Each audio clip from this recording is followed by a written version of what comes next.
अन्यायाविरुद्ध उभे राहून ब्रिटिश राजवटीला आव्हान देणारे आदिवासी स्वाभिमानाचे प्रतीक आणि क्रांतिकारी नेतृत्व म्हणजे बिरसा मुंडा.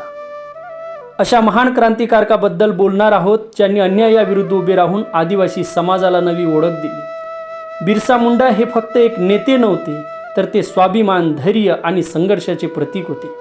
त्यांनी ब्रिटिश सत्तेविरुद्ध आदिवासी लोकांना एकत्र करून हक्कासाठी लढा दिला.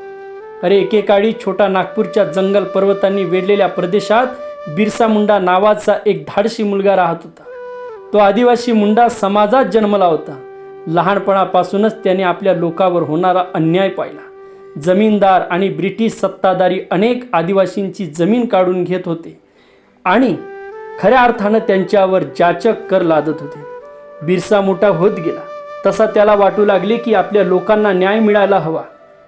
त्याने लोकांना एकत्र आणण्यास सुरुवात केली. तो त्यांना शिक्षण, स्वाभिमान आणि एकतेचे महत्त्व सांगत असे.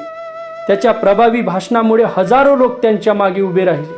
1899 मध्ये बिरसाने अन्यायाविरुद्ध मोठे आंदोलन सुरू केले.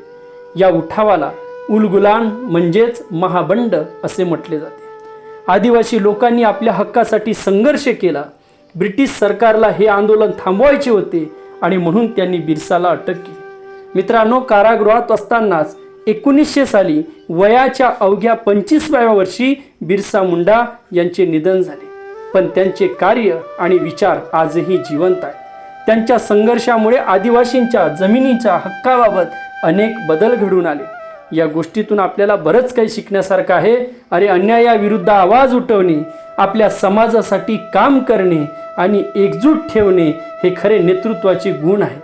बिरसा मुंडा याचे जीवन धैर्य, स्वाभिमान आणि समाजसेवेचे प्रेरणादायी उदाहरण आहे.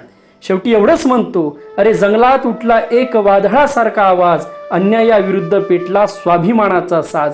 धरती आबा म्हणून ओळखला गेला तो वीर, स्वातंत्र्याचा बनला तोच खरा शूरवीर, स्वातंत्र्याचा बनला तोच खरा शूरवीर.